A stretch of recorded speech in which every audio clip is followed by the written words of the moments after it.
باللہ من الشیطان اللعین الرجیم بسم اللہ الرحمن الرحیم الحمد للہ رب العالمین والعاقبۃ للمتقین والجنۃ للمؤمنین والنار للملحدین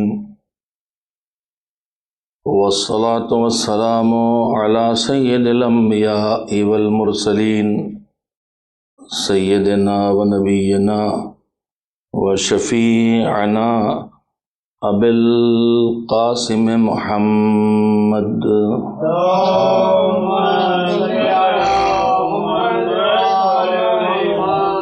و آلہ الطیبین الطاہرین المعصومین المظلومین واللعنۃ الدائمۃ الباقیۃ علی اعدائہم اجمعین من الآن الی یوم الدین اما بعد فقد ورد فی زیارت السید الشہداء عن الصادق علیہ السلام خطابا لأصحاب و انصار الحسین علیہ السلام بأبی انتم بأمی طبتم وطابت الارض التي فيها دفنتم وفزتم فوزا عظیما فیا لیتنی کنت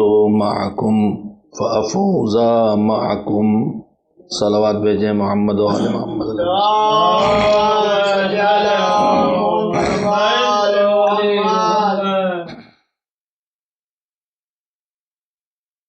چاند رات سے سلسلے گفتگو جاری ہے۔ زیارت وارثہ کے ان فقروں کے تذکرے کے ساتھ اور ان کی تلاوت کے ساتھ، جس میں ہمارے چھٹے امام حضرت جعفر صادق علیہ السلام انصار حسین سے خطاب کرتے ہوئے، سلام کرتے ہوئے فرماتے ہیں کہ تمہارے اوپر ہمارے ماں باپ فدا ہوں، تم پاک ہوئے، وہ زمین پاک ہو گئی جس زمین میں تم دفن ہوئے، اور تم نے بڑی کامیابی حاصل کی، اس ہدف تک پہنچ گئے جو انسان کی ترقی کی آخری منزل ہے، یعنی تم نے جنت ہی حاصل نہیں کی، تم رضائے پروردگار تک پہنچ گئے۔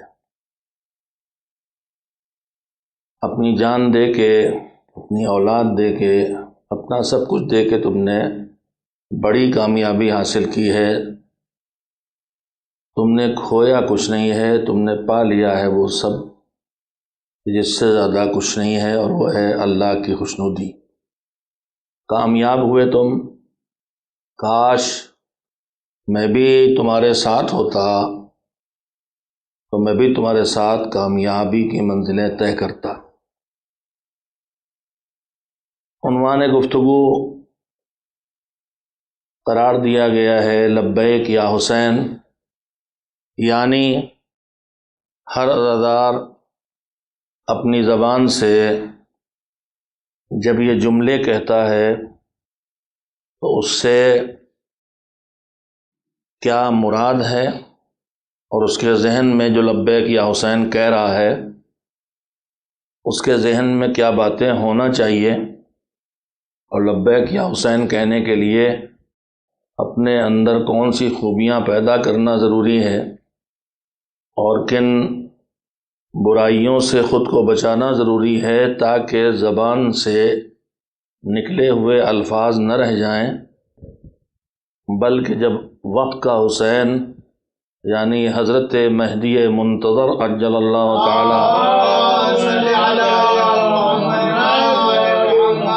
عروج شریف کا ظہور ہو اور بلایا جائے اور منادی ندا دے کے خبر دے، تو جیسے انصار حسین نے کربلا میں حسین کے حوالے اپنے آپ کو کر دیا تھا، اسی طرح سے ہم بلا جھجک، بغیر کسی رکاوٹ کے، بغیر کسی دباؤ کے، بغیر کسی ڈر کے، بغیر کسی لالچ کے اپنے زمانے کے امام کی خدمت میں حاضری دے سکیں۔ حسین کے ساتھ جو آئے تھے ان میں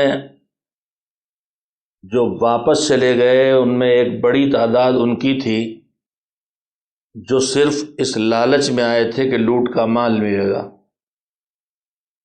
تو جو دنیا کے چکر میں آئے تھے وہ حسین کو چھوڑ کے چلے گئے، لیکن جو آخرت کے لیے آئے تھے، جتنا سختیاں بڑھتی گئیں اتنا ہی ان کے ثبات قدم میں اضافہ ہوتا گیا، اور شب عاشور جب امام نے بیعت اٹھا لی، چراغ بجھا دیا، تب بھی کوئی نہ گیا۔ اس کے بعد وہ اسی دنیا میں رہتے ان منزلوں میں پہنچ چکے تھے انصار حسین، جس کا ایک نمونہ سامنے آیا جب رات کے سناٹے میں شب عاشور جناب ہلال امام کو میدان میں جاتے دیکھ کے پیچھے پیچھے آئے ہیں، تو ہلال کے ہاتھوں کو پکڑ کے حسین نے ساتھ لیا تھا اور پھر کہا تھا کہ کیا جنت میں تم اپنا اور اپنے ساتھیوں کا ٹھکانہ دیکھنا چاہو گے؟ یعنی ان کو جنت پہ اتنا یقین تھا اور ان کو اپنی آخرت کا اتنا یقین تھا کہ اللہ نے شہادت کل ہونے والی ہے، جزا تو کل ملنا ہے، حقدار تو کل جزا کے ہوں گے، لیکن ان کے فیصلے شہادت پر اتنا بھروسہ تھا کہ پروردگار نے ان کے زندگی ہی میں ان کی جنت ان کے سامنے پیش کر دی۔ مالک ابھی کل تک رک جا، کیا معلوم ان میں کون بدل جائے؟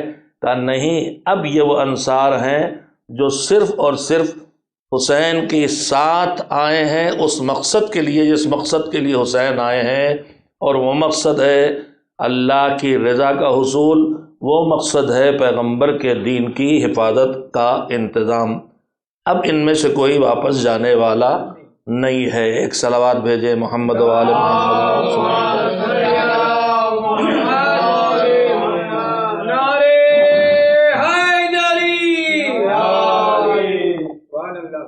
میں نے آپ حضرات کی خدمت میں گزشتہ چند مسلسل شبوں میں جو تذکرے کیے ہیں اس میں دو پہلو گفتگو کے رکھے ہیں۔ عنوان لبیک یا حسین کی تفصیل یہ ہے کہ عصر غیبت میں ایک حسینی پر کیا فرائض عائد ہوتے ہیں، اور ایک حسینی کو غیبت کے دور میں کیا کرنا ہے، کیا نہیں کرنا ہے، اور کیسا خود کو بنانا ہے کہ وہ زمانے کے مولا کی خدمت میں حاضری کے لائق ہو جائے۔ میں نے آپ حضرات کی خدمت میں دو حصوں میں گفتگو کی ہے۔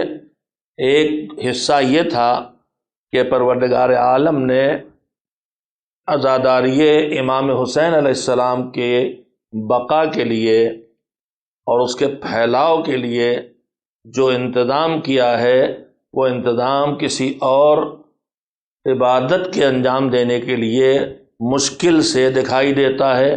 آج 14 صدیاں گزر گئیں اور ساری رکاوٹوں کے باوجود، سارے موانع کھڑے کیا جانے کے باوجود عزاداری کا سلسلہ جاری ہے، بلکہ جب رکاوٹیں آتی ہیں تو اس کے بعد عزا میں کسی نہ کسی کیفیت سے کچھ نہ کچھ اضافہ ہی ہو جاتا ہے، کوئی کمی نہیں آتی۔ تو جس عمل کے لیے، جس کام کے لیے اتنا اہتمام ہو یہ اللہ کی طرف سے، تو پھر اس عمل کے، اس کام کا کوئی اتنا بڑا مقصد بھی ہونا چاہیے۔ اور روز میں نے دہرایا ہے کہ عزاداری کے اہتمام کا مقصد وہی ہے جو قربانی حسین کا مقصد ہے، اور قربانی حسین کا مقصد تھا حسین کی اپنی زبان سے اصلاح امت اور حسین کے جانشینوں کی زبان سے امت کو گمراہی کے اندھیرے سے نکالنا، امت کو گمراہی کی حیرت سے نکالنا کہ آدمی کھڑا ہو اور اسی سمجھ میں نہ آئے کہ سچ کیا ہے، جھوٹ کیا ہے، صحیح کیا ہے، غلط کیا ہے۔ حسین کی قربانی اس حیرت کو دور کر دیتی ہے اور اس کے سامنے حق، سچ اور آشکار ہو کے سامنے آ جاتا ہے۔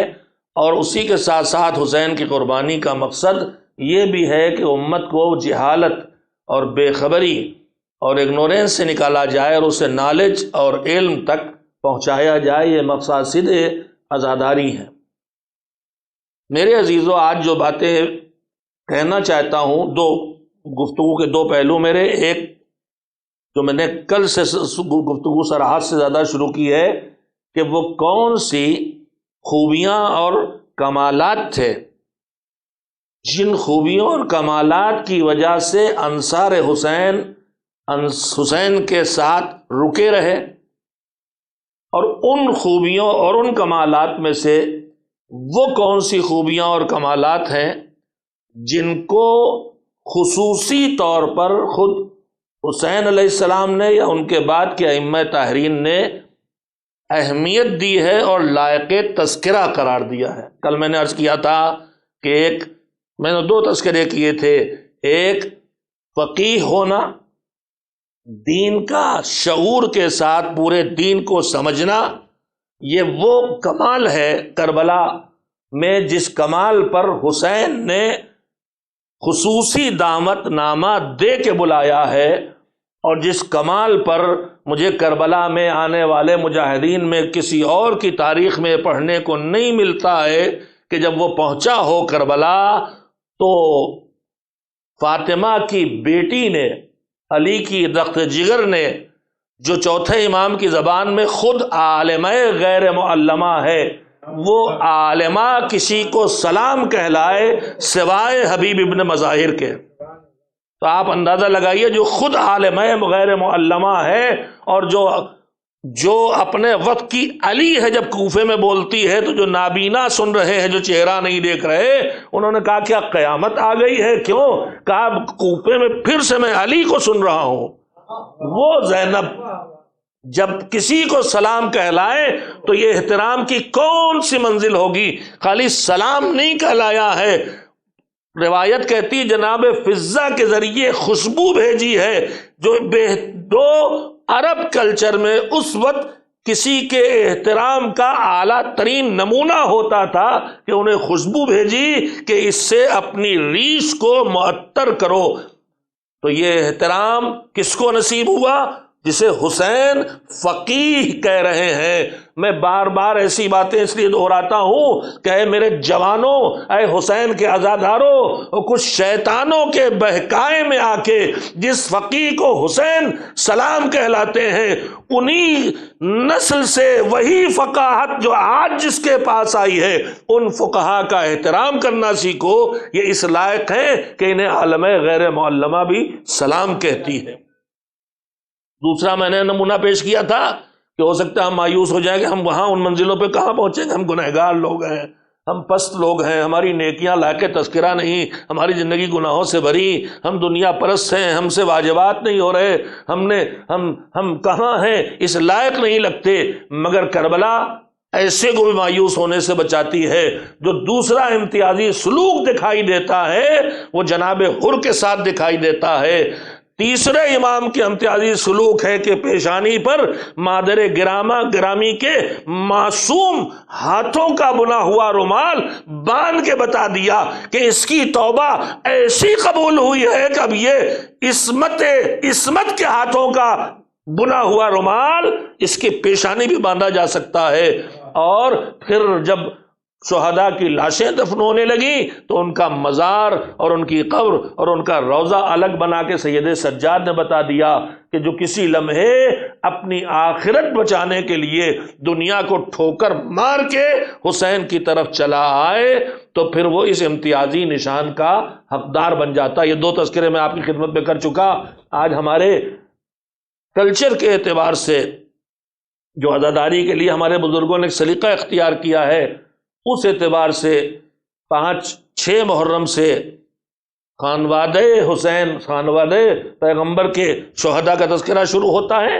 آج کی شب 8 کی شب ہے، آج کی شب حضرت ابو الفضل العباس علیہ الصلوۃ والسلام کے تذکرے سے مخصوص ہے۔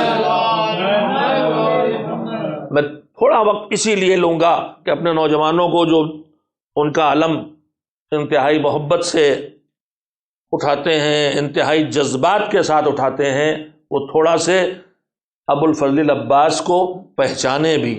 ہمارے یہاں جو حضرت ابو الفضل کی پہچان ہے، جس نام پہ شہرت ہے، وہ شاید اتنی درست نہیں ہے جتنی درست ہونا چاہیے۔ میرے عزیزوں، یہ میری گفتگو کا ایک پہلو ہے، لیکن یہ اختتامی حصے میں ہوگا۔ جو پہلا پہلو جس پہ تھوڑی دیر بات کرنا چاہتا ہوں، جس میں ایک اہم پوائنٹ کو آپ حضرات کی خدمت میں رکھنا چاہتا ہوں کہ قربانی حسین کا مقصد دین کی حفاظت، دین کی بقا، پورے پیغام دین کو بچانا اور قیامت تک اس کے بچنے کا انتظام کر دینا۔ عزاداری کے اہتمام میں وہی مصلحت چھپی ہوئی ہے کہ اس عزاداری کے ذریعے بھی اس قربانی کے تذکرے کو باقی رکھا جائے، تاکہ جو قربانی کا ہدف و مقصد تھا وہی ہدف و مقصد اس عزاداری کے ذریعے حاصل ہو جائے۔ اللہ نے ہماری ہدایت کے لیے جتنا اہتمام کیا ہے، جو میں روز آپ کو سناتا ہوں، قرآن پہلی مجلس میں، کتابیں بھیجی، صحیفے بھیجے، انبیاء بھیجے، مرسلین بھیجے، ان سب کے ساتھ ساتھ ذمہ داریاں تقسیم کی، ہدایت کی، علماء پہ، فقہا پہ ساری ذمہ داریاں ڈالیں۔ لیکن مالک کو معلوم ہے کہ ایک دور وہ آئے گا جب زمانے کا ظلم و ستم اس وقت کے امام کو لوگوں کے درمیان رہ کے ان کی ہدایت کا موقع نہ دے گا، اور امام کو پردہ غیب میں جانا پڑے گا۔ اور پروردگار کو یہ بھی معلوم ہے کہ یہ مدت ہمیں نہیں پتا کتنی طولانی، لیکن کم سے کم 260 ہجری سے آج تک 1443 ہجری، 1200 سال سے مدت کی تقریباً مدت گزر گئی۔ اب اس طویل مدت میں جب درمیان میں آنکھوں سے نہیں دیکھا جا سکتا اس ہادی کو جو ہدایت کے لیے اللہ کی طرف سے بھیجا گیا ہے، تو پھر مسئلہ یہ ہے کہ اگر امام معصوم نگاہوں کے سامنے نہیں ہے تو اب غیبت کے دور میں ان کی اصلاح اور ان کی ہدایت کا کیا انتظام ہو کہ جو دور غیبت کے لوگ ہیں، جیسے ہم اور آپ ہیں، جو صدیوں پہ پھیلے ہیں، ہمیں نہیں معلوم، اللہ جلد از جلد ظہور فرمائے، لیکن ہمیں نہیں معلوم ہے کتنا طولانی مرحلہ ہے۔ تو اس دور غیبت اور امام کے موجودگی کے دور میں فرق ہوا نا۔ ایک فرق تو یقیناً ہو گیا کہ ایک دور ظہور ہے کہ جہاں امام اس زمین پہ موجود ہیں، اور ایک دور غیبت ہے، موجود ہے لیکن ملاقات ممکن نہیں ہے، نہ خود جا سکتے ہیں۔ دور ظہور میں بھی پابندیاں اور سختیاں تھیں، ملنا مشکل تھا، لیکن ائمہ نے اس کے حل نکالے، وکیل معین کیے، الگ الگ علاقوں میں الگ الگ فقہا کو، علماء کو ذمہ دار بنایا، ایک نظام چلایا۔ اب دور ظہور آیا، دور غیبت آ رہا ہے۔ اس دور غیبت میں دین کی حفاظت کا کام کیسے ہو؟ تو شاید پروردگار عالم نے اسی دور غیبت کے لیے 2 بڑے اہتمام عزاداری کے کیے ہیں، اور آپ دیکھ لیں دور ظہور ائمہ میں اس طرح کی عمومی عزاداری کبھی نہیں ہو سکی۔ 4تھے امام سے لے کے 11ویں امام تک عزاداری کرنا ممکن نہیں تھا۔ بہت مشکل سے کبھی کبھی کسی امام کو کوئی موقع مل جاتا تھا کہ کوئی شاعر پہنچ گیا گھر میں، تو گھر کے اندر پردے ڈال کے دروازے، آپ میری طرف توجہ رکھیں، دروازے پہ لوگ آتے جاتے رہیں گے۔ ایک صلوات بھیجے محمد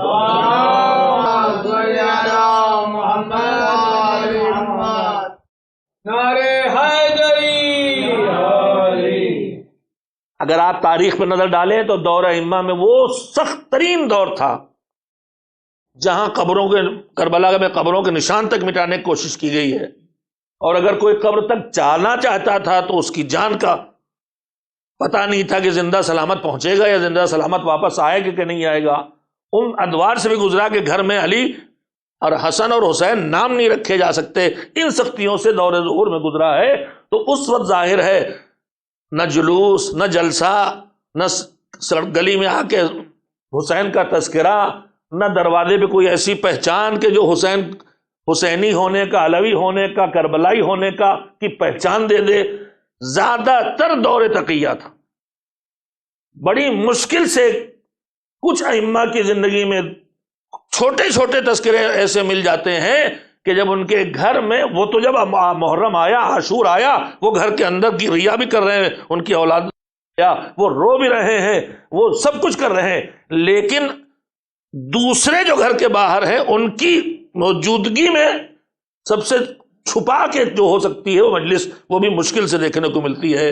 لیکن میرے عزیزو، یہی جب دور ظہور، جب دور حضور ائمہ ختم ہوا اور دور غیبت شروع ہوا ہے، تو پھر دیکھیں الہی اہتمام کے علاوہ کیا ہے کہ اب ہمارا حاکم سامنے موجود بھی نہیں جو ہمارا دفاع کر سکے، لیکن دھیرے دھیرے پروردگار نے وہ انتظام کیا کہ عزاداری ہونے لگی اور سڑک پہ بھی آ گئی، میدانوں میں بھی آ گئی، کھل کے بھی ہو رہی ہے، ہر طرح سے ہو رہی ہے۔ تو یہ خصوصی اہتمام اللہ کی طرف سے ہے کہ نہیں؟ اور اب ہم دور غیبت میں اگر ہمارا امام ہے تو ہم اس میں کسی طرح کے احساس کمتری کا شکار بھی نہیں۔ لوگ کہتے ہیں دور غیبت میں ہدایت کیسے کریں گے؟ میں کہتا ہوں ہدایت کا مطلب کیا ہوتا ہے؟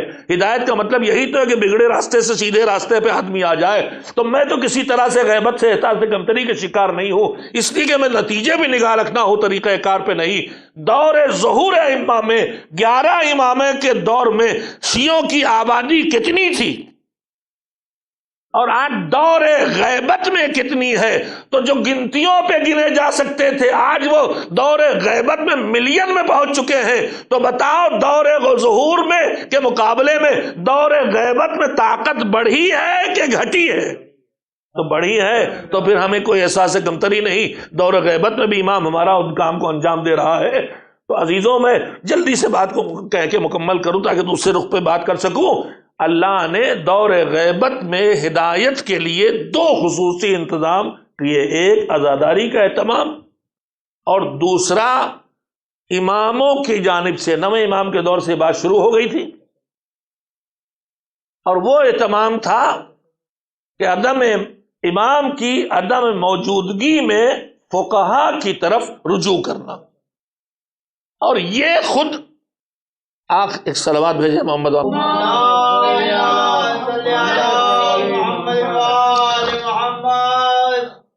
اللہ نے 2 بڑے ذریعے دین کی بقا اور امت کی حفاظت کے بنائے، ایک عزاداری اور ایک نظام مرجعیت و تقلید۔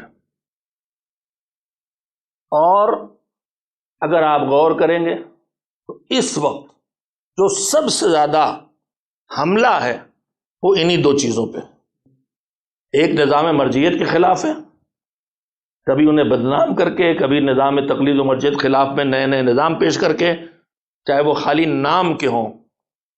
آج کل جو لفظ اخباری بولا جاتا ہے وہ حقیقتاً اخباری نہیں ہے۔ اخباری وہی ہو سکتا ہے جو ساری حدیثوں کا جانکار ہو، حدیثوں کی کتابیں اس کے اپنے براہ راست اس کے علم میں ہوں، اور وہ حدیثوں کو پڑھ کے خود اس سے مطلوب نکال سکے۔ میں پوچھتا ہوں پورے ملک میں اس وقت ہندوستان میں جتنے لوگ حضرات اخباری ہیں، وہ کیا ان میں کوئی ایسے بھی ہیں؟ میرے علم میں نہیں ہیں، جتنوں کو میں پہچانتا ہوں جو ان کے بزرگ علماء ہیں جو ہندوستان کے اخباری حضرات کے، کیا ان میں کوئی ایسا ہے جو براہ راست حدیث کے مفہوم کو سمجھ سکے؟ حدیث کو سمجھنے کے لیے صرف عربی آنا کافی نہیں ہے۔ حدیث کو سمجھنے کے لیے عربی آنے کے ساتھ ساتھ، پرسوں میں نے تذکرہ کیا تھا کہ سب سے پہلے تو یہ دیکھنا ہے کہ سلسلہ روایت ایسا ہے کہ جس سے بھروسہ کیا جائے کہ ارشاد معصوم ہے یا یہ گڑھی ہوئی حدیث ہے۔ پہلا موضوع تو یہ ہے کہ اس کو چیک کر کے طے ہو کہ یہ جملہ معصوم کا ہے۔ اب معصوم کا جملہ ہے تو کن حالات میں کہا گیا ہے، کس وقت کہا گیا ہے، کون سی صورتحال تھی؟ تقیہ کا منزل تو نہیں تھی، دشمن کے سامنے ہے، دوست کے سامنے ہے۔ تو جب تک کہ پوری تاریخ اور معصومین کی سیرت انسان کے سامنے نہ ہو، اس وقت تک بھی حدیث کے مفہوم کو نہیں سمجھا جا سکتا۔ کسی ایک جملے کو کہیں سے اٹھا کے آپ لے آئیں، کسی بھی مضمون سے، اس کے سیاق و سباق کو، کنٹیکسٹ کو نہ دیکھیں تو اس کا مطلب نہیں سمجھا جا سکتا۔ تو اگر حدیث سے سیدھے احکام خدا سیکھنے کی بات نکالنے کی بات بھی کوئی میرا بھائی کہتا ہے تو اسے اچھی عربی آنا چاہیے، دور معصوم کی عربی آنا چاہیے، آج کی عربی نہیں، دو چار ٹوٹے پھوٹے لفظوں کو ڈکشنری سے گوگل سے تلاش کر لینا۔ دور معصوم کی عربی آنا چاہیے، اسے لفظوں کی تاریخ معلوم ہونا چاہیے کہ لفظ اپنے معنی کو بدلتے ہیں تو کن کن معنی میں کب کب استعمال ہوا ہے اور کتنی مرتبہ معنی بدلے ہیں۔ ہم جو لفظ اس وقت عربی کا پاتے ہیں اس وقت کے معنی ہمارے دماغ میں آتے ہیں، لیکن جس وقت معصوم نے وہ لفظ استعمال کیا تھا اس وقت اس لفظ کے معنی کیا تھے۔ مثلا لفظ اجتہادی ہے، آج لفظ اجتہاد آتے ہی گالیاں شروع ہو جاتی ہیں کہ یہ قیاس کے معنی میں ہے، لیکن میرے بھائی کو کیا پتا ہے کہ بہت زیادہ یہ لفظ اجتہاد آیا ہے عبادتوں کے سلسلے میں پوری کوشش کرنے کے لیے، حکم خدا کا پتہ چلانے کے لیے نہیں، عبادتوں میں پوری کوشش کرنے کے لیے۔ تو لفظوں کی تاریخ مفہوم بدلتے ہیں، لفظوں کی تاریخ معلوم ہونا چاہیے، لفظوں کا حسب و نسب معلوم ہونا چاہیے کہ لفظ اس کا روٹ ورڈ یہ ہے کہ روٹ ورڈ یہ ہے، اس ڈھانچے پہ آیا ہے تو اس کا یہ معنی ہو جائے گا، اس ڈھانچے پہ جائے گا تو یہ معنی۔ تو عربی کوئی بہت معمولی کھیل نہیں سمجھ لینا۔ اور پھر اگر آپ کو عربی نہیں آتی ہے، آپ ترجموں سے کام چلاتے ہیں تو میرے عزیز پھر آپ تقلید فرما رہے ہیں۔ اصول کافی کا ترجمہ اگر کسی مولانا نے کیا ہے اور آپ اس ترجمے کو پڑھ کے اس سے خدا کا حکم نکال رہے ہیں تو جو حدیث ہے وہ آپ نے کہاں سمجھی؟ تو جس نے ترجمہ کیا ہے اس نے سمجھی ہے وہ حدیث، تو آپ تو اس پہ بھروسہ کر رہے ہیں نا، تو اسی کا نام تو تقلید ہے۔ بس فرق یہ ہے کہ آپ مترجم پہ اعتماد کرتے ہیں جو کسی نچلے درجے کا عالم ہوتا ہے، ہم عالم وقت پہ اعتماد کرتے ہیں جس سے بڑا عالم اس وقت زمین پہ ہوتا نہیں ہے۔ یہ بنیادی فرق ہے دونوں کے درمیان۔ تو یہ ساری چیزیں اس وقت مسائل پیدا ہیں۔ میں اپنے نوجوانوں کو خصوصیت متوجہ کرنا چاہتا تھا کہ ایک نظام تقلید و اجتہاد اور دوسرے نظام عزاداری، ان دونوں کے پیچھے ہمیں تباہ کرنے والا پڑا ہوا ہے۔ نظام عزاداری میں جو معاملات درپیش ہیں ان کی ایک مثال کے ذریعے بات واضح کروں۔ قرآن مجید ہماری اللہ کی دی کتاب ہے، ہماری ہدایت کے لیے آئی۔ اس اللہ کی دی کتاب کو جو ہماری ہدایت کے لیے آئی ہے، اللہ نے کہا کہ بسم اللہ الرحمن الرحیم انا نحن نزلنا الذکر وانا لہ لحافظون۔ دشمن نے ہمیشہ کوشش کی کہ قرآن کے الفاظ بدلے جائیں، لیکن اس میں وہ ہمیشہ ناکام ہوا ہے۔ اور قرآن سورہ ہم کی بسم اللہ سے لے کے اور سورہ ناس کی سین تک وہی ہے جو اللہ کے بارگاہ سے نازل ہوا ہے، اس میں کچھ گھٹایا یا بڑھایا نہیں گیا ہے۔ اگر لفظی تبدیلیاں علماء کے درمیان بحث ہے، میں اس بحث کو نہیں پیش کرنا چاہتا، میں صرف ایک جوانوں کے ذہنوں کو آمادہ کرنے کے لیے، تو ایک ہمارے درمیان بحث ہے کہ قرآن میں تحریف ہوئی ہے کہ نہیں، یعنی کوئی تبدیلی آئی ہے کہ نہیں۔ تو ایک ہے تحریف لفظی، یعنی قرآن کے لفظوں کو، جملوں کو، سینٹنسز کو بدلا گیا ہے کہ نہیں، اور کچھ بڑھایا گیا ہے کہ نہیں، اور کچھ گھٹایا گیا ہے کہ نہیں۔ تو علماء شیعہ کا جواب یہ ہے کہ نہیں، نہ لفظ بدلے گئے ہیں، نہ جملے بدلے گئے ہیں، نہ سینٹنس بدلے گئے ہیں، نہ گھٹایا گیا ہے نہ بڑھایا گیا ہے۔ لیکن ایک تبدیلی کی اور قسم ہے، لفظوں کو باقی رکھتے ہوئے اس کے معنی میں مینپولیشن کرنا۔ آج بھی بہت ہوتا ہے، مثال دے رہا ہوں بات سمجھنے کے لیے، صرف ہمارے لیڈر لوگ بیان دیتے ہیں، اب اس کے بعد جب پکڑے جاتے ہیں تو کہتے ہیں ہمارے بیان کو توڑ مروڑ کے پیش کیا گیا ہے، یعنی جو ہم نے کہا تھا وہ نہیں بتایا جا رہا، اس کا کوئی اور مطلب نکالا جا رہا۔ تو یہ کام قرآن مجید کے ساتھ، کہ قرآن میں اللہ کہہ رہا ہے کچھ اور اس کے مطلب بیان کیا جا رہا ہے کچھ، یہ کہلاتا ہے تحریف معنوی۔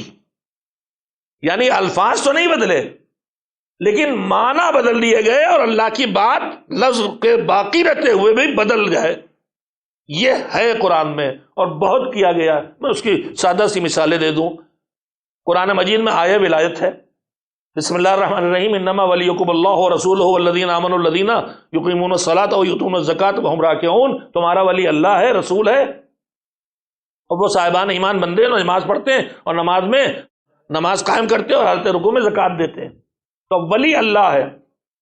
ولی کا مطلب مولا، ولی کا مطلب حاکم، ولی کا مطلب تمہارے اوپر صاحب اختیار، یہ اس کا اصلی مفہوم ہے، لیکن اس کا مفہوم بدلا گیا، اور اسی عالم اسلام میں ایک بڑی تعداد مفسرین کی انہوں نے لکھا کہ ولی کا مطلب ہے دوست،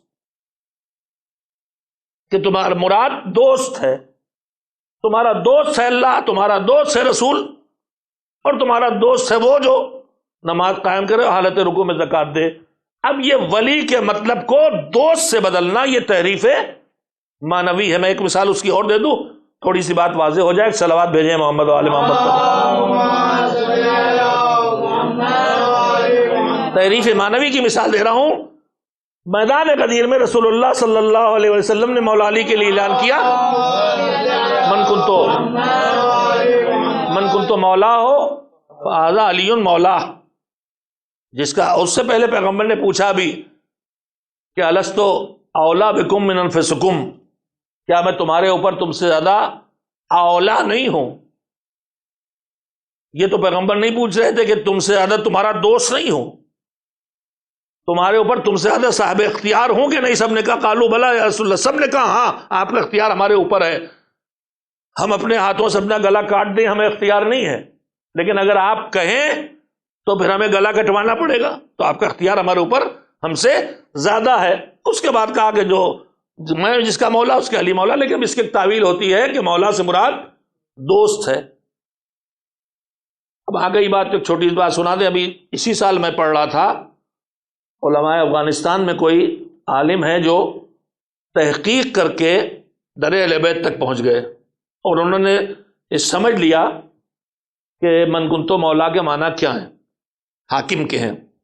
ان کے کوئی دوست تھے بچپنے کے، وہ ہمیشہ ٹوکتے تھے تم کہاں چلے گئے کہاں چلے گئے، اور بحث کرتے تھے کہ مولا کے معنی ہے دوست، محبت کرنے والا۔ خیر وہ کہتے ہیں کہ ایک مرتبہ وہ عالم مجھ سے ملنے کے لیے آئے، کچھ ضروری کام تھا، گھنٹے دو گھنٹے ملاقات کی، اس کا جلدی واپس گئے کہ مجھے شہر واپس جانا ہے اور وہاں کوئی بہت ضروری کام وہ کرنا ہے۔ انہوں نے کہا کہ جب وہ کسی صورت نہیں مان رہے تھے کہ مولا کے معنی دوست کے ہیں، وہ کہتے ہیں دوست کے معنی ہے، حاکم کے نہیں ہے۔ کہتے ہیں جب وہ چلے گئے تو ایک گھنٹہ جب وہ جا چکے اور ایک گھنٹہ ان کا شہر رہ گیا، تو میں نے ان کو فون کیا اور فون کر کے کہا کہ ایک بہت ضروری کام ہے، بہت ضروری بات کہنا، فوراً واپس آؤ۔ تو انہوں نے کہا بھائی ایسے ابھی تو آیا ہوں اور مجھے یہ کام ہے، ارجنٹ ہے، پہنچنا ہے، اور واپس نہ بلاؤ، لیکن یہ مسلسل اصرار کرتے رہے بہت ضروری کام ہے، بہت ارجنٹ کام ہے، فوراً واپس آؤ، فوراً واپس آؤ۔ آخر ان کو بلا لیا۔ جب وہ دوست اپنی اس ضرورت کو چھوڑ کے گھر کی طرف پہنچ رہے تھے اور وہاں سے واپس آ گئے، تو آگے بیٹھے گا بھائی کون سی آفت آ گئی، ابھی تو یہاں سے گئے تھے، اب کون سی آفت آ گئی تمہارے اوپر کہ اتنی ضروری کام سے مجھے واپس بلا لیا، گھر نہیں پہنچنے دیا، کیا آفت آ گئی تھی سنیے۔ تو انہوں نے ان عالم نے ان سے کہا کہ میں نے تم کو بلایا کہنے کے لیے کہ میں تمہارا دوست ہوں، میں تم سے بہت محبت کرتا ہوں، بگڑ گئے، یہ کوئی بات ہوئی ہے، کوئی کہنے کی بات ہے، اتنی اہم بات ہے کہ تم نے اتنے ضروری کام سے مجھے بلا لیا۔ تو کہا کہ تمہیں بلا لیا یہ کہنے کے لیے تمہارا دوست تو تم ناراض ہوئے جا رہے ہو، اور غدیر کے میدان میں اللہ کے رسول نے آگاہ جانے والوں کو واپس بلوایا، اور واپس بلوا کے خالی یہ سنایا کہ تمہارے دوست ہیں علی اور میں بھی تمہارا دوست ہوں۔ ایک صلوات بھیجیں محمد و آل محمد علیہ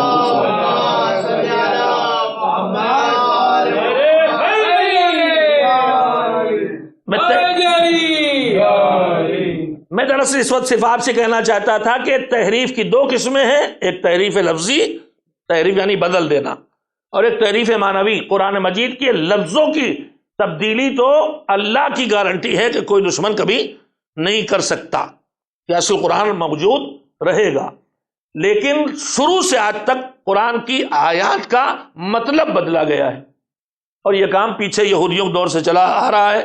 قرآن مجید میں بھی خود اس میں آیا ہے کہ یحرفون الکلمہ عن مواضعہ، یہ لوگ یہ حرکت کرتے ہیں کہ جو بات جہاں کہی گئی وہاں سے ہٹا کے ادھر کی ادھر، ادھر کی ادھر کر کے بات بدل دیتے ہیں۔ یہ کام قرآن کے ساتھ ہر دور میں ہوا ہے، اور اس کے پیغام کو بدل دیا گیا۔ جب پیغام ہی بدل گیا تو لفظ کیا کر لیں گے؟ میں نے یہ بات اس لیے کہی ہے کہ دشمن آج عزاداری کے پیچھے بھی اسی طرح پڑا ہے۔ عزاداری کی جو ظاہری شکل و صورت ہے، پہلے تو اسے روکتا ہے، جب نہیں رکتا تو عزاداری کا جو ڈھانچہ ہے اسے بگاڑنے کی کوشش کرتا ہے۔ میں نے بار بار آپ کی خدمت میں بات کہی ہے کہ عزاداری میں جو ہماری جو علائم اعضاء ہیں، علم، تابوت، جھولا، اس طرح کی چیزیں، یہ ہمارے بزرگوں نے اس لیے شروع کی تھی نکالنا رکھنا کہ ان کو دیکھ کے کربلا کا علم یاد آئے، ان کو دیکھ کے کربلا کا تابوت یاد آئے، پیغام کربلا ملے، کربلا کو کا منظر کی کیفیت محسوس ہو جائے، اس لیے شروع کیا تھا۔ مگر ہماری ناسمجھی سے یا کسی کی چال سے نہیں پتا مجھے، میں نہیں کہہ سکتا، اور اب تو بہرحال سازشوں کی شکل ہے کہ وہ جتنے علائم اعضاء، علم اور پنجہ اور مشکیزہ اور جھولا اور تابوت، ان سب چیزوں سے وہ کیفیت مٹتی چلی جا رہی ہے جو اسے دیکھتے ہی کربلا یاد دلائے۔ میں نے جملہ کہا تھا کہ وہ گھوڑا کہ جو چاندی اور سونے کے زیورات سے لدا ہوگا اس کو دیکھ کے کربلا نہیں یاد آئے گی، کربلا تو اس دلدل کو دیکھ کے یاد آئے گی کہ جس کے اوپر خالی ایک کپڑا پڑا ہو، جو خون کے داغ ہو اور تیروں کے نشانات ہو، تب کربلا یاد آئے گی۔ ایک سادہ سے پرچم ہو جس میں ایک چھوٹا سے مشکیزہ لگا ہوا ہو، اس کو دیکھ کے کربلا کی یاد آئے گی۔ تو یہ سادگی کے ذریعے جو یاد کربلا دلانے کی صلاحیت تھی ان شاعر میں اور ان چیزوں میں، وہ دھیرے دھیرے ہم اس سے سادگی الگ کر کے اس یاد دلانے کی صلاحیت کو چھینے لے رہے ہیں۔ علم نہیں ختم ہوا، لیکن اس کی وہ کیفیت جو پیدا کرنا چاہیے تھی، اس کی وہ کیفیت اس سے چھین لی جائے۔ یہ ہے تحریف معنوی۔ مجلس، نوحہ، ماتم، یہ سب چیزیں عزاداری کا جو حصہ ہیں، ان کے ذریعے کربلا اس طرح یاد آئے کہ اپنا پیغام بھی ساتھ لے کے آئے، کربلا اس طرح یاد آئے کہ پیغام بھی ساتھ لے کے آئے۔ بڑی آسانی سے ہدف کربلا، ہدف قربانی حسین کو بدلا گیا اور نظریات پیش کر دیے گئے کہ حسین نے معاذ اللہ قربانی بس اس لیے دی تھی تاکہ ہمارے گناہوں کو معاف کرا دے۔ اب یہ تحریف معنوی ہے۔ مقصد قربانی حسین ہے اصلاح، یعنی توجہ دیں، بہت قیمتی اور اہم بات کہہ رہا ہوں، کاش کے پہنچا سکوں۔ خود حسین کی زبان سے ان کی قربانی کا مقصد بتایا گیا، اصلاح امت، طریقہ بتایا گیا، امر بالمعروف نہی عن المنکر۔ ان کے پوتے نے بتایا کہ مقصد گمراہی کے اندھیرے کو مٹانا، گمراہی کے حیرت کو ختم کرنا، جہالت کے اندھیرے کو مٹانا۔ اب یہ ہے مقصد قربانی کربلا۔ اگر یہ ہمارے ذہنوں میں بٹھا دیا جائے کہ کربلا میں حسین نے قربانی دی، جیسے کہ ہمارے عیسائی بھائیوں کے ذہن میں ہے کہ عیسیٰ نے قربانی دی تاکہ ہمارے گناہوں کا کفارہ ہو جائے، وہی تصور ہمارے ہاں بٹھا دیا گیا کہ کربلا میں قربانی دی حسین نے تاکہ ہمارے گناہوں سے ہمیں جہنم سے چھٹکارا دلا دے۔ میرے عزیزو، اگر یہ اطمینان ہو جائے کہ ان کی عزاداری جہنم سے چھٹکارا دلا دے گی، اسی لیے قربانی دی گئی تھی، تو اس سے گناہ گھٹیں گے کہ بڑھیں گے؟ اگر ہم کو یقین ہو جائے کہ حسین کی قربانی کا نتیجہ ہے ہمارے گناہوں سے ہمیں معاف کرا دینا، بخشوا دینا، اس کے بعد میرے اندر گناہ سے بچنے کی طاقت بڑھے گی یا گناہ کرنے کی ہمت بڑھ جائے گی کہ کچھ بھی کر ڈالو، حسین نے تو قربانی دی ہے، بخشوا دیں گے؟ توجہ دے، میں رکا ہوں یہاں پہ، سوچیں آپ، اگر میرے ذہن بیٹھا ہو کہ حسین نے قربانی دی میرے گناہ بخشوانے کے لیے، تو اب میں آج یہ اطمینان ہو جائے کہ حسین نے میرے گناہوں کو بخشوانے کے لیے قربانی دی ہے، تو کل سے میں گناہوں سے بچوں گا یا گناہوں کی ہمت بڑھ جائے گی؟ سیدھی سیدھی بات، ہمت بڑھ جائے گی کہ چاہے کتنے ہی گناہ کر ڈالو، حسین کی قربانی سے وہ گناہ بخش دیے جائیں گے۔ تو بتائیے مقصد حسین کے خلاف چلے گئے کہ نہیں؟ مقصد حسین تو ہے ہم بگاڑ کو ٹھیک کرنا چاہتے ہیں اور ہم اسے بدل دیں اگر، تو نتیجہ یہ نکلے کہ بگاڑ بڑھنے لگے۔ یہ ہے تحریف معنوی۔ عزاداری اس سے دو چار ہے، اور اس طرح کے نظریات ایجاد کر کے مثلا ہمیں تو بس رونے کے لیے پیدا کیا گیا۔ ارے حسین نے قربانی دی تھی، خود بھی کہتے ہو حسین کی قربانی نے نماز کو بچایا، حسین کی قربانی نے قرآن کو بچایا، حسین کی قربانی نے کعبے کی عظمت کو بچایا، حسین کی قربانی نے سجدے کو بچایا، تو پھر جب ان کی قربانی نے ان چیزوں کو بچایا تو آزاداری کو بھی یہی کام کرنا چاہیے نا۔ یہ تو نہیں ہو سکتا کہ آزادار کہے کہ اب انہوں نے وہ بچا لیا لیکن ہم سے نماز سے مطلب نہیں، ہم سے روزے، تو پھر بچایا کس کے لیے بھائی؟ جب آپ سے خود ہی مطلب نہیں ان چیزوں سے تو انہوں نے بچایا کس کے لیے؟ اب آپ کہیں کہ فلاں کے لیے، تو میرا سوال یہ ہے کہ پھر اس کا مطلب حسین کی نگاہ میں وہ زیادہ چہیتے ہیں جن کے لیے بچایا ہے؟ تو سیدھی بات یہ ہے کہ اگر نماز بچائی حسین نے، سجدہ بچایا حسین نے، اگر حج بچایا حسین نے، اگر کعبے کی عظمت بچائی حسین نے، تو پھر عزاداری کو یہی کام کرنا چاہیے۔ اور پھر عزادار سے بڑھ کے کوئی حقدار نہیں ہے کہ سجدے میں وہ سر جھکائے، کعبے کے طواف وہ کرے اور قرآن کی تلاوت وہ کرے، اس لیے کہ حسین نے اسی کے لیے یہ فریضہ انجام دیا تھا۔ ایک صلوات بھیجیں محمد و آل محمد علیہ۔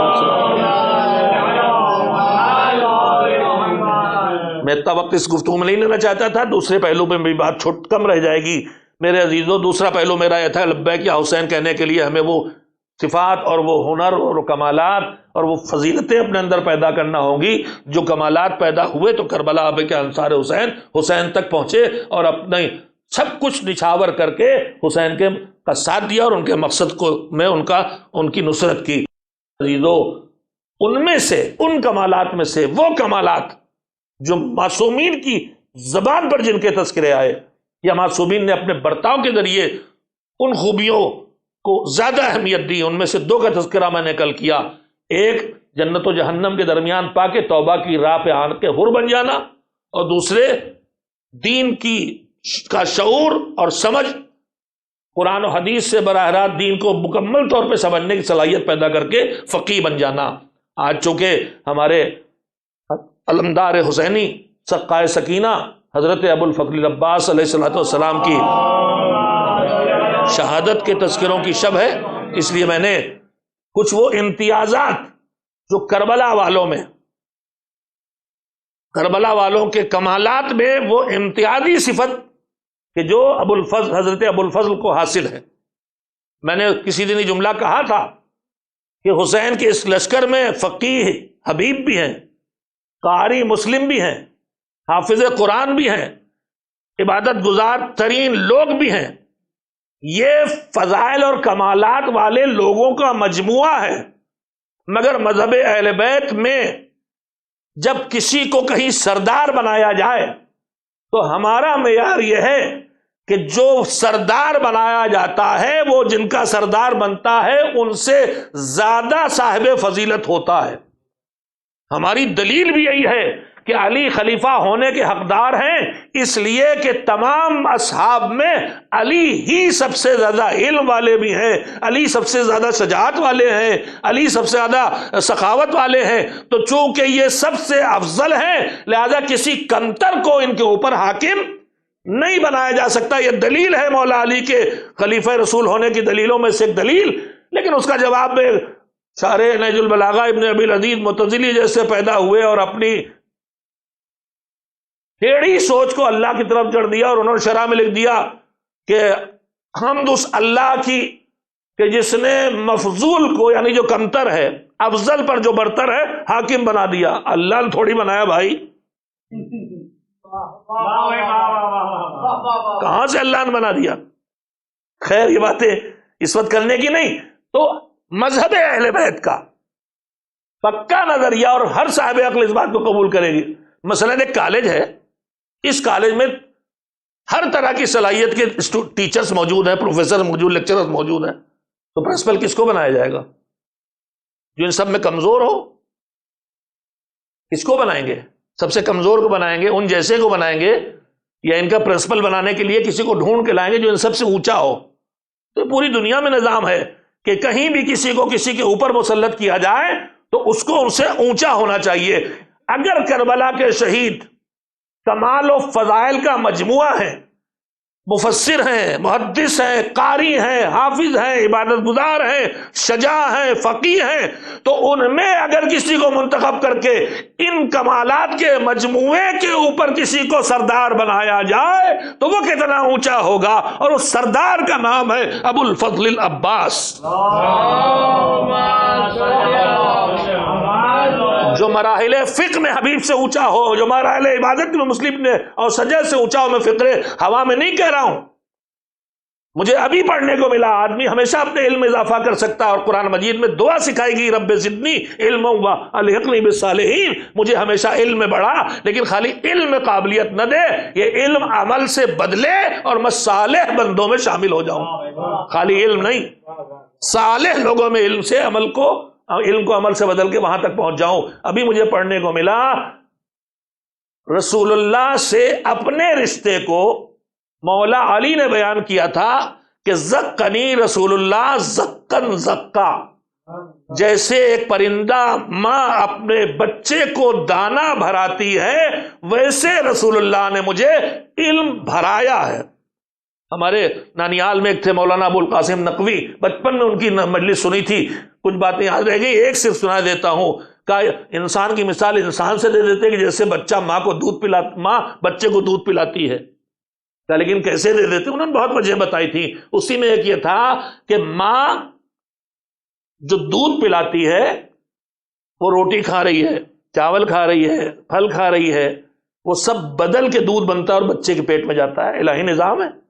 تو ماں جو کھلاتی ہے وہ بدل کے پہنچتا ہے، اور چڑیا جو کھلاتی ہے ادھر سے لیتی ادھر پہنچا دیتی ہے، اسے بدلتی نہیں۔ زقنی رسول اللہ کا مطلب یہ ہے کہ رسول اللہ ادھر سے جو لے رہے تھے ادھر ویسے ہی پہنچا رہے۔ ایک صلوات بھیجیں محمد و آل محمد پر۔ اور اس مرحوم کے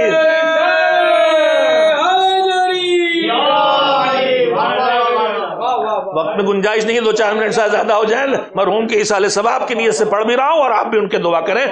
ہم علماء سے ہمیں فیض یاب ہونا چاہیے۔ انہوں نے ایک دوسری بات بھی کہی، انہوں نے کہا سنو، ایک بچے کی ماں مر جائے یا بیمار ہو جائے، دودھ نہ ہو، اب تو خیر شیشی چل گئی، تو اماں ہی نہیں پلاتی ہیں، اپنے ہی بچے کو شیشی چڑھاتی ہیں۔ اب وہ خود ہی سوچ لیں کہ وہ انسان کا دودھ پلائیں گی کہ جانور کا؟ شیشی میں آدمی کا دودھ تو نہیں آتا، عورت کا دودھ تو نہیں ہے نا۔ اور پھر میں ایک بات اور کہوں، یہ بچہ ہر لمحے بدل رہا ہے، ہر لمحے اس کے جسم ضرورت بدل رہی، ہر وقت اس کی خوراک کی ضرورت بدل رہی۔ آپ 3 مہینے کے انفینٹ، 3 مہینے 6 مہینے، تو 6 مہینے تک تو وہاں ایک ہی خوراک ملے گی، اور یہاں پروردگار کے ذریعے جو دودھ دیا جا رہا ہے وہ ہر خوراک پہ دیکھے گا کہ اس وقت اس کو کیا ضرورت ہے۔ لہذا ماں کا دودھ ماں کو بچے کو ملنا چاہیے، لیکن اگر بچے کے پاس ماں کا دودھ خشک ہو گیا تو کوئی دوسری دائیا رکھ لی جاتی ہے، کبھی خالہ کبھی کوئی پلا دیتا ہے، کبھی کوئی پلا دیتا ہے۔ تو یہ انسانوں میں دیکھنے کو ملا، توجہ دیں، ان کے بزرگ کی باتیں نقل کر رہا ہوں، انسانوں میں دیکھنے کو ملا ہے کہ انسان اپنے بچے کو بھی عورت اپنے بچوں کو بھی دودھ پلا دیتی ہے اور غیر کے بچے کو بھی پلا دیتی ہے۔ انہوں نے کہا مگر پرندوں میں نہ دیکھو گے کہ پرندہ کسی غیر کے بچے کو دانا بھرائے، پرندہ ہمیشہ بس اپنے کو دانا بھراتا ہے۔ تیسرا جملہ انہوں نے کہا کہ اگر دانے کی بات نہ آتی تو دانا پڑتا ہے مٹی میں، تو پھر کہاں سے یاد آتا کہ جسے یہ دانا بھرایا جا رہا ہے وہ ابو تراب ہے، مٹی کا باپ ہے۔ صلوات بھیجیں محمد و آل محمد۔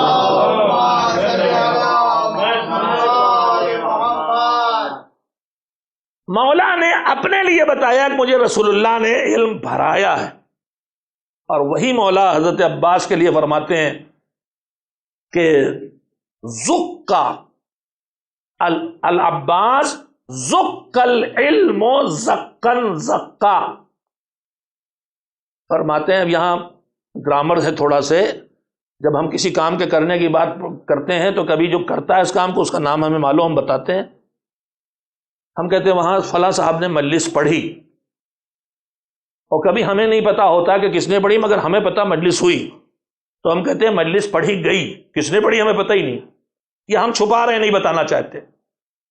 فلاں نے مثلا ایک بات کہ ہم نے کہا فلاں نے یہ بات کہی، اب ہم فلاں نام لے لیں فتنہ کھڑا ہو جائے گا، ہمیں خالی باخبر کرنا اس بات سے، تو ہم کہتے ہیں ایسی بات کہی گئی، ہمیں پتا، ہم بتاتے نہیں۔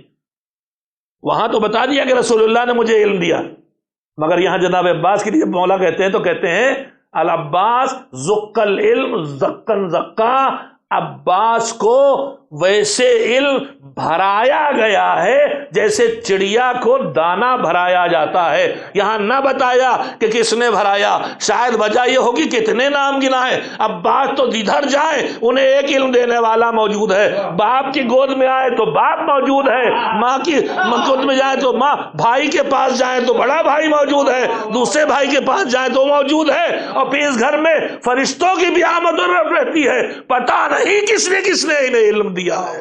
ایک صلوات بھیجے محمد و آل محمد۔ حضرت ابو الفضل عباس کربلا کے مجاہدوں میں افضل ترین نہ ہوتے سو سردار نہ بنائے گئے ہوتے۔ اب سردار لشکر بنایا گیا تو کون سی صفتیں ہیں؟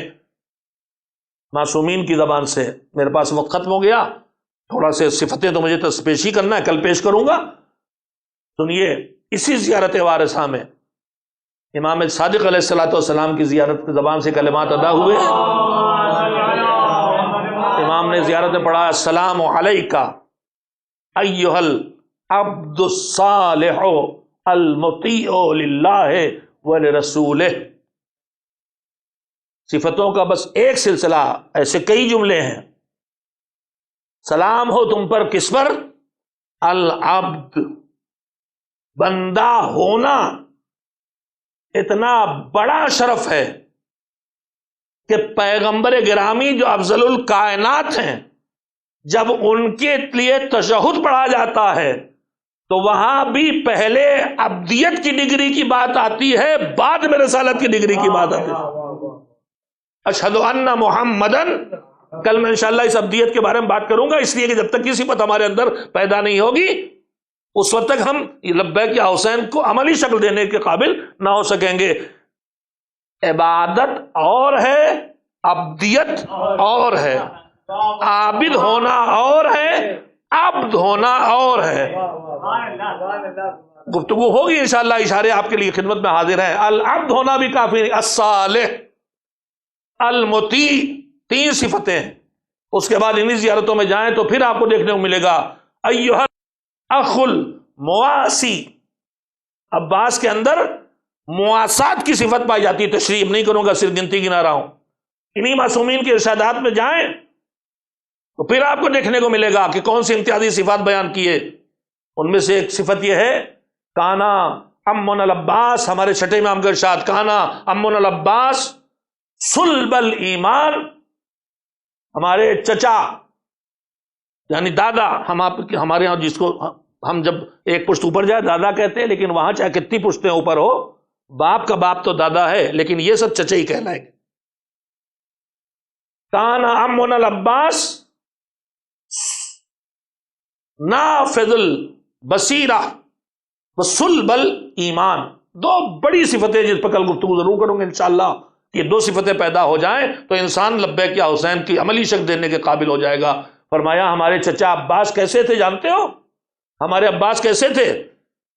صلب الایمان، ایمان کے پکے تھے، وَنَافِذَ الْبَصِیرَہ، اور ان کی دل کی آنکھیں جو سچ اور جھوٹ، حق اور باطل، صحیح اور غلط کا فیصلہ کرتی ہیں، ان کے بصیرت کی نگاہیں وہ دیکھتی تھی جو ہمیشہ حقیقت نکلتا تھا۔ ان کی بصیرت نافذ تھی، ان کی بصیرت فیصلہ کن بصیرت تھی، اور جو طے کرتے تھے وہ ہمیشہ معصوم نہ ہوتے ہوئے بھی ان کا کوئی فیصلہ کبھی غلط نہیں ہوتا تھا۔ اور بھی صفتیں کل تذکرہ کروں گا انشاءاللہ کہ جو سردار لشکر کی صفتیں ہیں، اگر ان کو ہم کم سے کم گنتی کر کے یاد تو رکھیں تاکہ کوشش کریں کہ ان کا علم اٹھائیں، تو ہمارے اندر خالی جذبات نہ آئیں، ہمارے اندر وہ بصیرت بھی آئے جو ان میں تھی، وہ شجاعت بھی آئے جو ان میں تھی، وہ ایمان کی مضبوطی بھی آئے جو ان میں تھی، وہ وفا بھی آئے جو ان میں تھی۔ میں نے عرض کیا تھا کہ ہم نے حضرت ابو الفضل کو ٹھیک سے نہیں پہچانا ہے۔ ہمارے درمیان حضرت ابو الفضل کی کردار کو ایسے پیش کیا گیا ہے کہ جیسے معاذ اللہ وہ کوئی بہت غضبناک آدمی ہیں اور بات بات پہ بگڑ جانے والے، غصہ کرنے والے، معاذ اللہ، اور ان سے سب لوگ زیادہ ڈرتے ہیں۔ یہ صحیح پہچان مولا کی نہیں ہے، صحیح پہچان نہیں ہے۔ صحیح پہچان ان کی یہ ہے کہ وہ مطیع تھے، صحیح پہچان یہ ہے کہ پکے فرمانبردار تھے.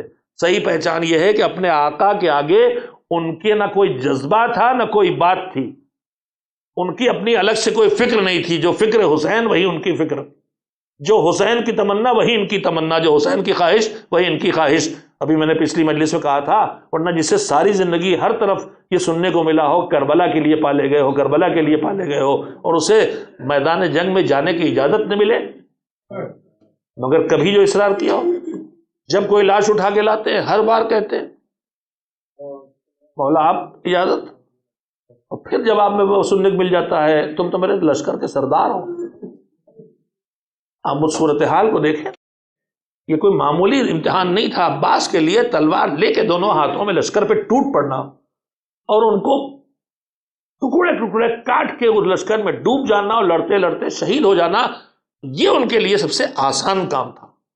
ان کے لیے مشکل کام یہ تھا کہ کبھی اونا محمد کے لاشیں اٹھا کے لا رہے ہیں، کبھی قاسم کے جسم کے ٹکڑے سمیٹ رہے ہیں. ان کے لیے مشکل کام تھا کہ ننھے ننھے بچے التش التش کی آوازیں لگا رہے ہیں، اور وہ تلوار لے کے ٹوٹ نہیں پڑ سکتے ان ظالموں پر. وقت امام کی اجازت درکار ہے. صورتحال ایسے ہی گزرتی رہی یہاں تک کہ وہ وقت بھی آ گیا کہ اب قاسم کے جسم کے ٹکڑے بھی آ گئے. تو پھر عباس پہنچے، آقا اب تو اجازت دے دیجئے. جواب پھر وہی سننے کو ملا کہ تم میرے لشکر کے سردار ہو. بزرگوں سے جملہ سنا ہے، ایک مرتبہ عباس نے سر جھکا کے چاہے زبان سے کہا ہو چاہے اپنے عمل سے کہا ہو کہ آقا وہ لشکر کہاں ہے کہ جس کا میں سردار ہوں. اسی لمحے خیموں سے التش کی آواز آ گئی بچوں کی. حسین نے کہا عباس ہو سکے ان بچوں کے لیے پانی کا انتظام کر دو. عباس کے لیے اتنا اذن ملنا بھی بہت بڑی بات تھی. جنگ کی اذن کا اجازت نہیں، پانی لانے کی اجازت ہے. لہذا ایک نیزہ لیا، اندر گئے، نیزہ لیا، علم لیا، ایک مشکیزہ لیا. وہ بیٹی وہ بھتیجی جو ہر لمحے نگاہ رکھے تھی چچا پہ، چچا کہاں کا بیٹا پانی لینے جا رہے ہیں ہمارے لیے. ہاں. ایک مرتبہ سکینہ خیموں میں دوڑی، سارے بچوں کو جمع کیا. اب کوئی العطش کہہ کے نہیں چیخے گا میرا چچا پانی لینے جا رہا ہے. بچے خیموں میں جمع ہو گئے. عجیب کیفیت ہے، بچے مطمئن ہے کہ پانی آئے گا، اور بہن نے دیکھ لیا کہ بھیا اب علم ہاتھ میں لے کے مشکیزہ باندھ کے جا رہا ہے. زینب کبریٰ راویہ ہے، جناب ام البنین فاطمہ بنت اسد مادر عباس نے دیکھا کہ کمسنی کے عالم میں حضرت ابو الفضل مولا علی کے گود میں بیٹھے ہیں اور علی تنہا ہے. علی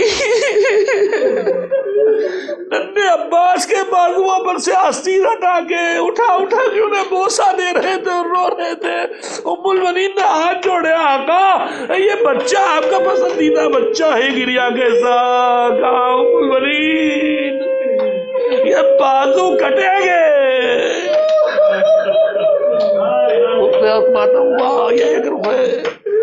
عباس تیار ہوئے، خبر ہو یہاں کہ بھیا جاؤ خدا حافظ، مگر میں نے اپنے بابا سے سنا تھا کہ کربلا میں میرے بازو میں رسن باندھی جائے گی. میں سوچتا تھا جس کا عباس جیسا شیر بھائی ہو اس کی بہن کے کون رسن باندھے گا. اب مجھے اطمینان ہو گیا کہ وہ وقت آ گیا ہے کہ میرے بازو رسن میں باندھے جائیں.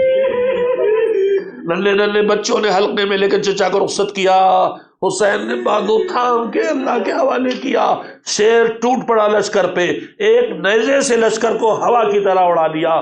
دریا میں پہنچا، پانی بھرا، مشکیزہ پورا، چلوں میں لے کے پانی پھینکا، لے کے نکلا. دشمن نے گھیرا، اپنے ساتھ نے آواز دی پانی نہ جانے پائے خیموں میں، پانی نہ جانے پائے خیموں میں. مگر شیر سے مقابلہ کرنے کے لیے جو آتا ہے اس کے زندگی ختم ہو جاتی ہے. تیزی سے گھوڑے کو دوڑاتے ہوئے آگے بڑھ رہے تھے کہ ایک بار سازش رچی گئی اور ایک جھاڑی کے پیچھے سے چھپ کے جو ظالم نے تلوار چلائی تو داہنا ہاتھ کٹ کے گرا. ادھر بچے کھڑے دیکھ رہے ہیں، علم لے کے جب مشکیزے کے ساتھ علم لے کے ترائی میں اترے تھے تو ایک مرتبہ علم ہٹا تھا تو سکینہ نے ہاتھوں کو اٹھا کے دعا کی تھی، آقا میرے چچا کی خیر ہو۔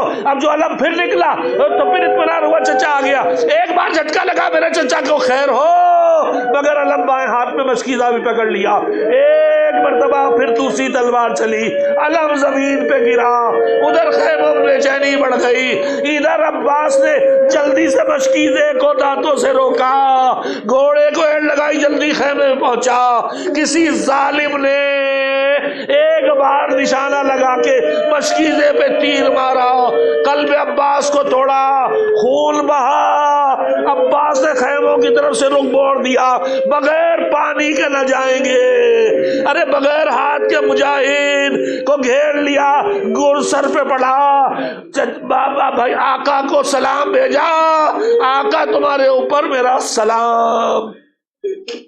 حسین کے کانوں میں بھائی کی سلام کی آواز پہنچی، کمر پکڑ کے چلے، مرثیہ پڑھتے ہوئے، اللہ قد انکسر الزہری وقلت حیلتی، ارے پورا لشکر ختم ہو گیا تھا مگر حسین نہیں کہہ رہے تھے میرے وسیلے ختم ہو گئے، مگر اب عباس جو مقتل پہ گرا، کمر توڑ دی بھیا،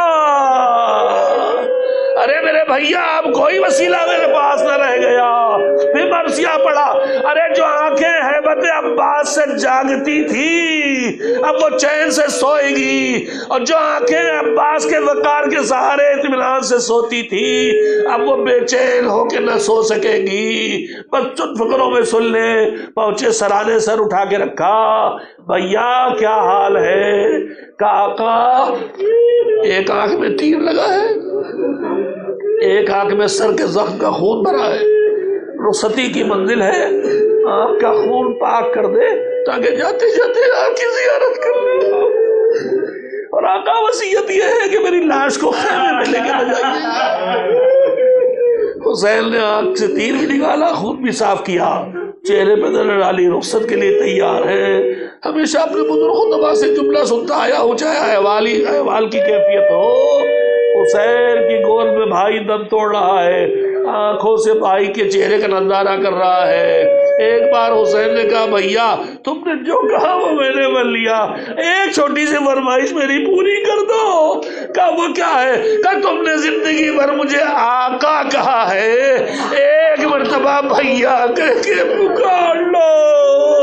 عباس کے لبوں میں الفاظ آئے، خویا اے میرے بھیا، جوان بھائی نے بوڑھے بھائی کی گود میں دم توڑا، لاش چھوڑی، علم لے کے خیمے میں پہنچے، نوحہ فریاد برپا ہے، علم آیا ہے، علمدار نہ آیا، اٹھو عزادارو، اس علمدار کا ماتم کرو کہ جس کے ہاتھ بھی کٹ گئے تھے۔ وَسَيَعْلَمُ الَّذِينَ ظَلَمُوا أَيَّ مُنْقَلَبٍ يَنقَلِبُونَ۔